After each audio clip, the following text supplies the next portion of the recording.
Hello friends, welcome to my YouTube channel. गुम है किसी के प्यार में अपकमिंग एपिसोड की अपडेट आपके लिए लेकर आई हूँ। मुक्ता काफ़ी ज़्यादा रो रही होती है और अदिति उसे संभालती है। सतीश कहता है कि ये लड़की जाते जाते भी हमारी नाक कटा के गई है। ओमी अपनी सहमति जताता है और कहता है अच्छा होता मैं इसे लाता ही नहीं यहाँ पे, सिर्फ अपने पोते को लेकर चला आता। सतीश कहता है कि पहले तो यह एक पति से शादी करती है, दूसरे देवर के पास पहुंचती है और तीसरे अब रजत ठक्कर जैसे अमीर बिजनेसमैन को पटाती है। लक्ष्मी से यह बर्दाश्त नहीं हो रहा था। लक्ष्मी आके सतीश को चुप करवाती है और कहती है वो इस घर की बेटी थी, कम से कम उसके बारे में इतना बुरा तो मत बोलो। तभी सतीश कहता है कि आप तेजू की तरफदारी करना बंद करो। लक्ष्मी कहती है कि वह तो मर गई है, लेकिन तुम लोगों को जरा सा भी शर्म नाम का चीज नहीं है। तभी जूही भी आकर इसका विरोध करती है, लेकिन सतीश बोलता ही रहता है और ओमी कहता है कि तुम इन लोगों का साथ मत दो। मैं सही कह रहा हूँ, अगर मुझे पहले पता होता तो मैं इन लोगों को यहाँ लाता ही नहीं, सिर्फ अपने पोते को लाता। इतने में वेदांत गुस्से से कहता है कि आप लोग मेरे ताई के बारे में इतना गलत मत बोलो, मेरे ताई इतनी गलत नहीं थी।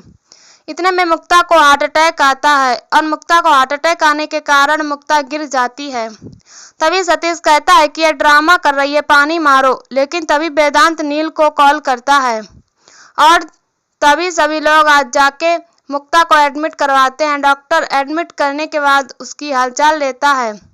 फिर तेजस्विनी की माँ जो होती है वह काफ़ी ज़्यादा सीरियस हो जाती है। तभी लक्ष्मी आके पूछती है डॉक्टर मुक्ता कैसी है। तो डॉक्टर कहता है कि बहुत मेजर अटैक था और वह अभी खतरे से बाहर है, लेकिन कोमा में चली गई हैं।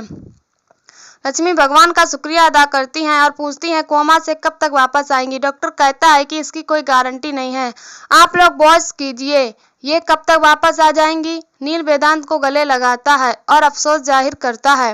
लक्ष्मी कहती है कि मेरी तेजस्वी बिल्कुल भी ऐसी नहीं थी। तभी सभी लोग इसका विरोध जताते हैं और नील से सभी लोग गुस्सा होते हैं। नील कहता है मुझे पता है वह ऐसी नहीं थी। तभी लक्ष्मी सवाल करती है कि जब तुम्हें पता है तो तुमने उसे छोड़ा ही क्यों?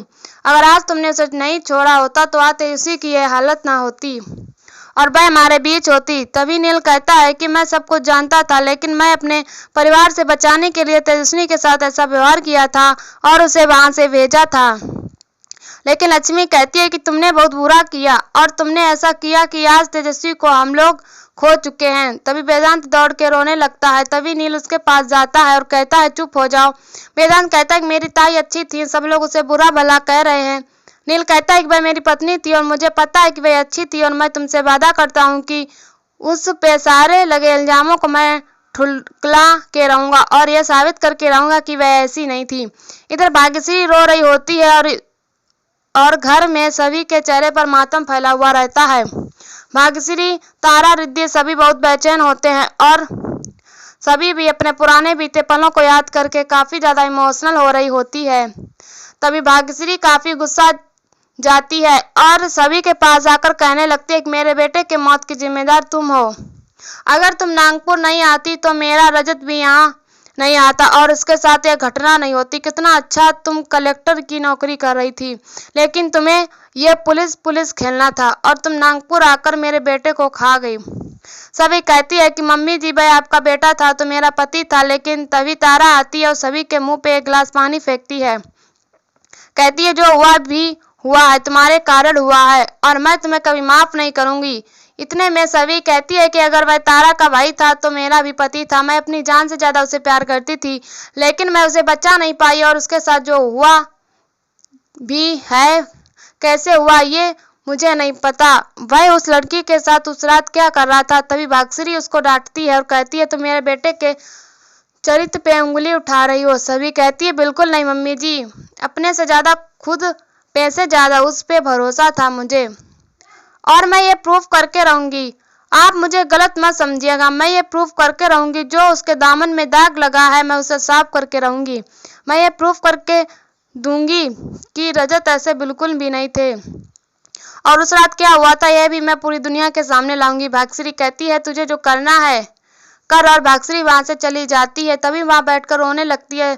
तभी सभी की बेटी सही आती है और पूछती है मम्मा आप क्यों रो रही हो और पापा कहाँ हैं।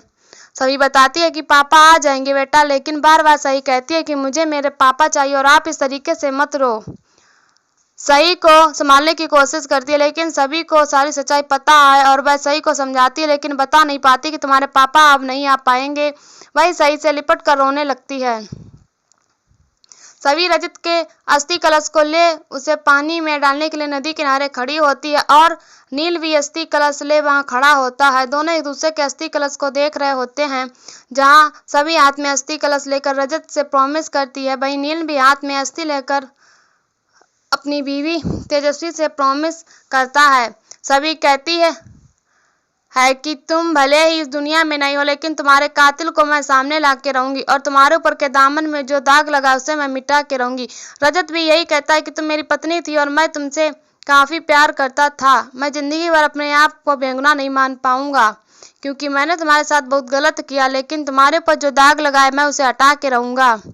दोनों यह बात बोल के अस्थि कलश को पानी में डालते हैं।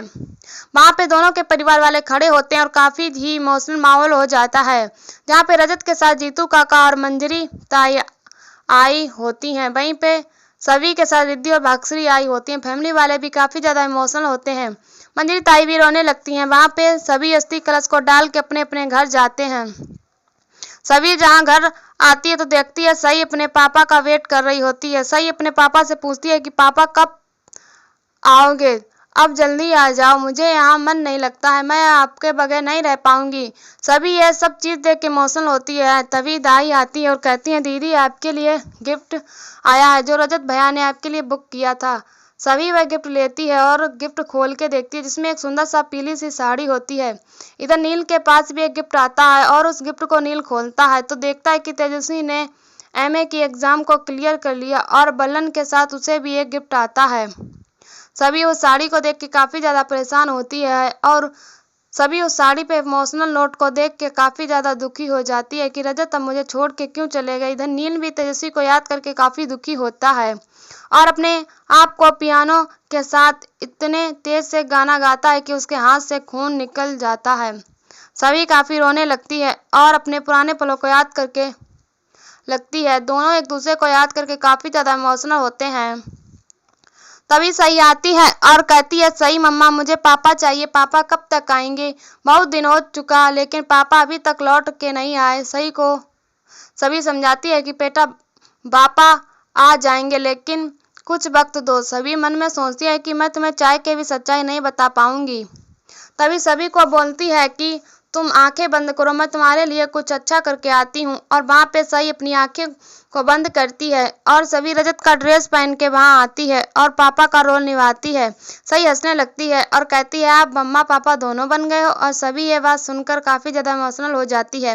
उधर रजत हॉस्पिटल जाता है तो पत्रकार उसे घेर लेते हैं और पूछने लगते हैं कि आपके दामन पर जब दाग लगा था तो आपकी वाइफ ने उसे हटाया था, आज आप अपनी वाइफ के बारे में क्या कहना चाहेंगी। लेकिन रजत कोई जवाब नहीं देता और वहां से जाने लगता है। तभी एक पत्रकार कहता है ये बोलेगा भी तो कैसे, इसकी पत्नी से छोड़ के एक अमीर रईस जादे को पटा रही थी। तभी रजत को गुस्सा आता है और वह पलट के उसे मारने के लिए आता है, लेकिन डॉक्टर सूर्यवंशी उसे रोक लेते हैं और कहते हैं लोगों का काम है भड़काना और तुम्हें एक्टिविटी को कैमरे में कैद करना। आज का एपिसोड यहीं खत्म हो जाता है।